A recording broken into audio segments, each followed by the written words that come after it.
Hello and welcome to the very first State Library Victoria, our online collections webinar. This is the beginning of a series of webinars that we'll be producing weekly in which we'll be introducing everybody to various aspects of the online collection that's available through the library and how you can go about finding, accessing and using the online resources. My name is Marcus. I'm the Digital Access and Family History Manager at the State Library. I work in the Digital Access and Family History team, and the primary goal of our team is to provide access to the vast amount of online, digitised and electronic content that's available through the library. And we also provide access and help and support to people who are doing family history and genealogical research. I'm joined today by two of my fellow librarians, and I'll invite you to introduce yourselves. Hi everybody, my name's Jane Miller. I'm a librarian with the Digital Access and Family History team. Hi, I'm Andrew McConville and I work in the Digital Access and Family History team with Jane and Marcus. Okay, thank you, welcome. So with this very first session, what we'd like to do is just provide you with a bit of an introduction into how to access the library's online offerings, how to find what you're looking for and how to use some of the systems. So obviously at the moment the library itself is closed. Our beautiful building in the centre of Melbourne isn't able to be accessed, which means that our physical collection, the physical items that comprise the state's collection, can't be accessed at the moment. But the library has always, since the internet's been around at least, had a vast online collection of material. And so with these series of webinars, what we'd like to do is just show you what's available online, how you can access it, and how you can use those resources to find the content you're after. So there is a large portion of our collection which has been digitised. A lot of the State Library's collection, which is out of copyright, has been digitised into electronic format, and that's available freely online. That includes things like some of our historical books, a very large amount of our pictures collection, maps, manuscripts, and lots of other items.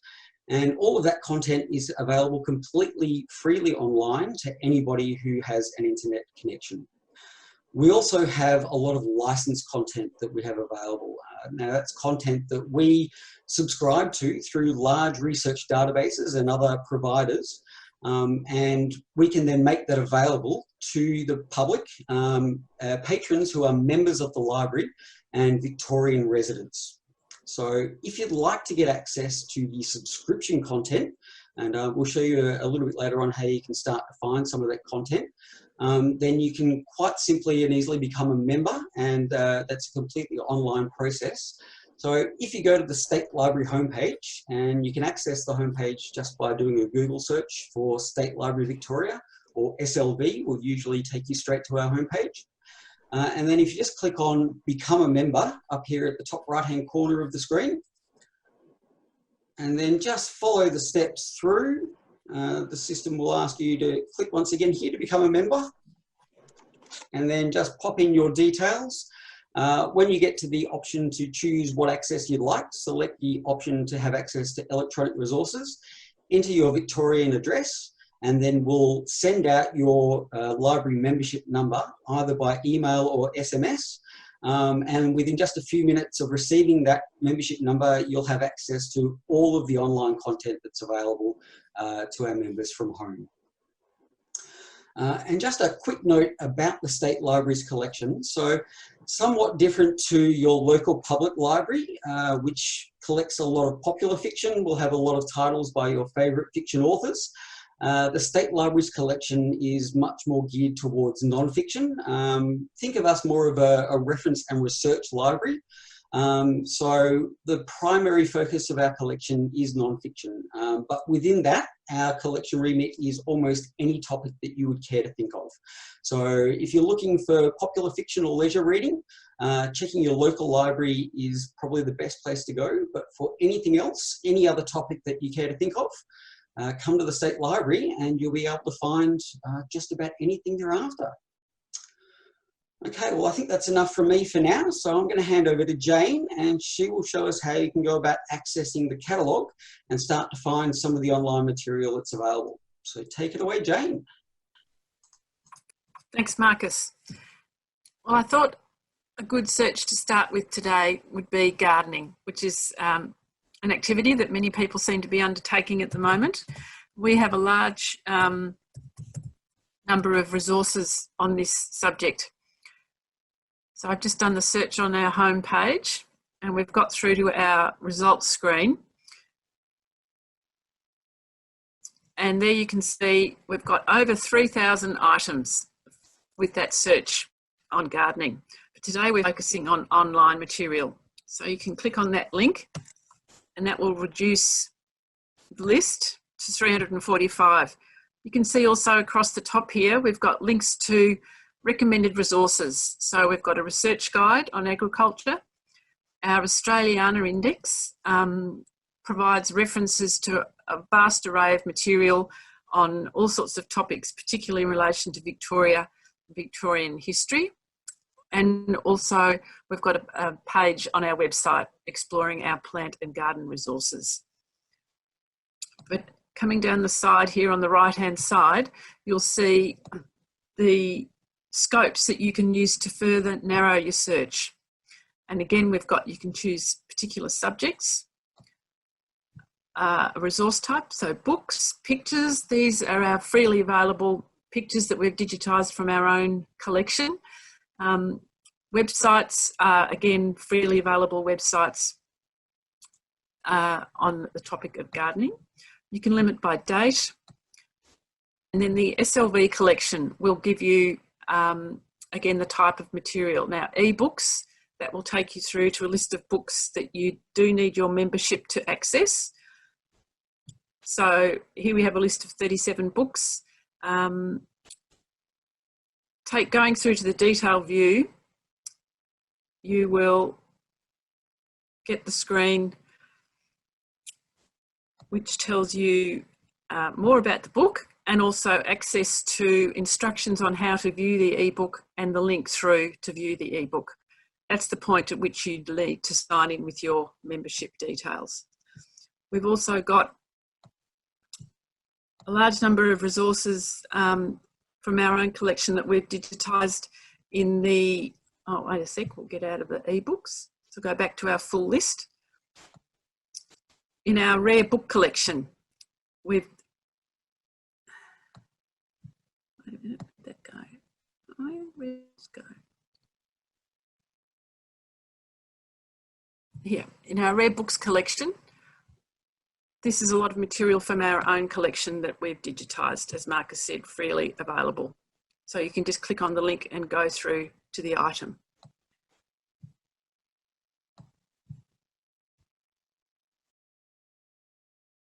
Back to our list. Oh, here we go. So there's a toe in the water for our gardening resources available at the library. And now I'll hand over to my colleague Andrew to tell you more about the databases that we provide access to and research guides. Okay, thanks very much, Jane. So I'm going to first start by just looking at a search specifically for articles. So what we're doing here is we're searching those many databases that we subscribe to that contain thousands of journals with millions of articles, and you can access those articles just by using your library barcode and your surname when you sign in to get to those databases. So I'm going to start with a search for information on the Great Economic Depression. And you'll see I've used quotation marks so that it'll work Great Depression as a phrase rather than as two separate words. And that'll mean the search is a little bit narrower. Otherwise, it'll look for those two terms anywhere in the article, whether they're together or not. So let's just do that search and see what comes up. As I say, it's a very large body of information, so often you need to narrow your search down in order to get to the more specific information that you need. So you'll see there we've got over 23,000 items, and we might want to narrow that down. And again, you've got filters on the right-hand side. One of the important filters is the peer-reviewed journals. So that means that any article appearing in those journals has been vetted by a couple of experts, so they are very high quality articles. You can narrow to specific subjects from the list here. The other important thing to note is that what we're searching here are our journal databases, not necessarily our newspaper databases. So the newspaper search is a separate search, which you can do. And the reason we've done that is that, firstly, we're talking about a vast amount of information. And secondly, newspaper articles tend to be much briefer, a bit different to journal articles. So as I say, you could do your journal search and then do your newspaper search. And you'll see here, one of the things I tend to look for is just how substantial an article is. So this first one is 33 pages. So that's a pretty substantial article, and you'll see that that one is a peer-reviewed article. In order to access that, all I need to do is click Available Online, and that will identify which of our databases actually contains that particular article. So you'll see here that it's in JSTOR, and if I click on that link, I will then be prompted to log in with my barcode and my surname, and then I'll have access to that article, and I can then read that article online, or I can save it to my computer. If you want to look at the individual databases, if you just click on the A to Z databases list, and that will bring up a page where you can access each of those databases individually. To get an idea of the range of databases, you'll see here 350 databases, and in database types, 218 are available from home with your State Library membership. We have about 100 free websites, and they're really high quality websites. So there'll be things like the Bureau of Statistics or the National Archives, very high quality databases like that that are included in our database list. So if I want to see databases under a particular subject, I can just go to the subject list and scroll down. Perhaps I'm looking for current newspapers, in which case it'll give me a list of current newspapers. In the yellow box, we get the larger databases, the ones that are more heavily used, but below that there might be individual databases to particular newspapers. And you'll see we give an explanation as to what you can expect to find. So in Gale OneFile, for example, it's telling me that the age from 1991 is included. And it also tells me that the coverage does vary a little bit. It's a very vast database. Generally, it'll include articles. It'll be plain text, and there won't be pictures or ads. You have other databases like PressReader, which is a fantastic database of newspapers from all over the world, presented on the day they're published exactly as they were published. So they look exactly like the printed newspaper. The other thing you'll notice on this page is that we have a link to various research guides that might be helpful for your research, and we'll talk about the research guides now. So here we've got suggestions for newspaper research guides, and I might be wanting hints for how to find items in newspapers, and I can go to this research guide, and if I'm looking for articles, I can go to the tab that says articles, and then it'll give me some hints about how I might go about doing my research, about how best I might use some of the databases, narrowing to name or date. If I want to look at a whole range of research guides, and there are about 70 of them, I can go to the main page of our website, and under Search and Discover, there's a research guides in our collection, which you can access. It also appears at the moment on the front of our website as well. So if you click there, that'll take you to our research guides homepage, and you'll see research guides are listed alphabetically, but on the left-hand side, we've got them according to subject. So if, for example, you're interested in fashion, you could just click on that link, and that will bring up any guides that have some relevance to fashion. There's a fashion guide, which is specifically to do with fashion. And again, a whole range of tabs across the top.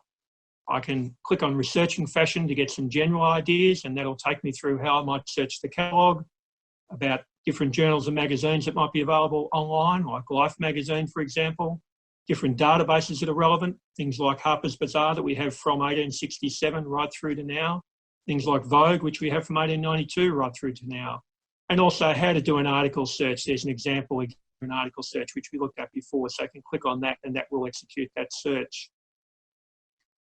There are other tabs here, so if you're interested in textiles and fabrics, there's a specific page to help you with your research there.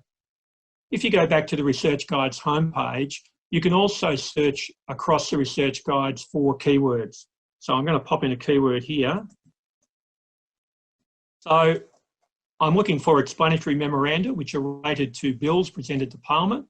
And that's a reasonably obscure term. So I just want to see whether the guides contain any information on that.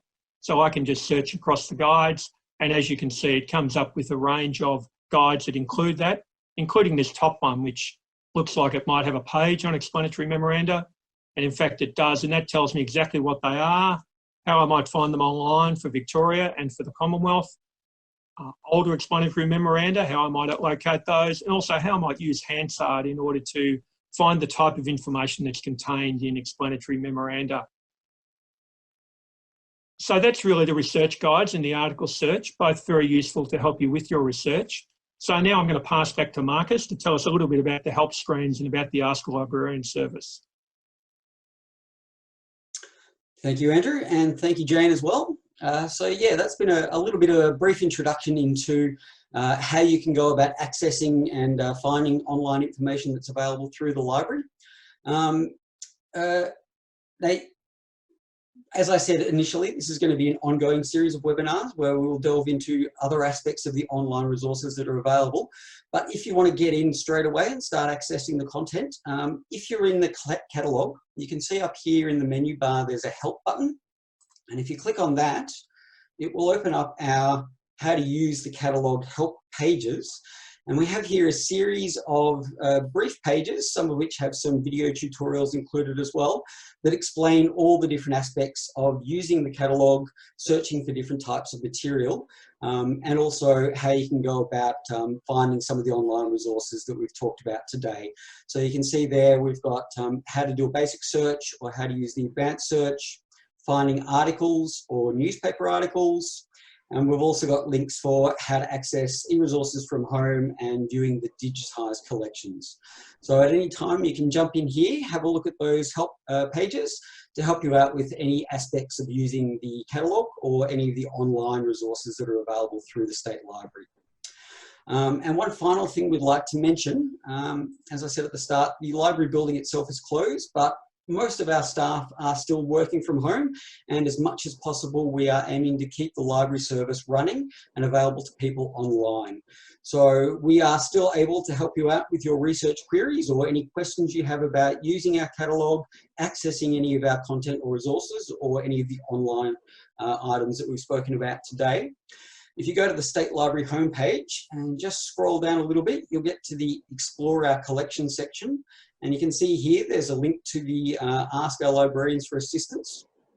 Or if you go all the way down to the bottom, you'll see that we've got our permanent link here for Ask a Librarian. So just click on that link there and then select the online inquiry form link. Now, if that comes up with a message that says that the page couldn't be loaded, just click on the Open This Form in a New Window link, and that will take you through to this online inquiry form. Just simply pop in your contact details, type in the question text that you'd like to ask us, and that can be anything about how do I access online content, I can't seem to get my membership number to work for me, or I've got a very detailed research question that I need assistance with. So pop your details in there and we will aim to get back to you with a response within 10 working days, but often it will be much faster than that.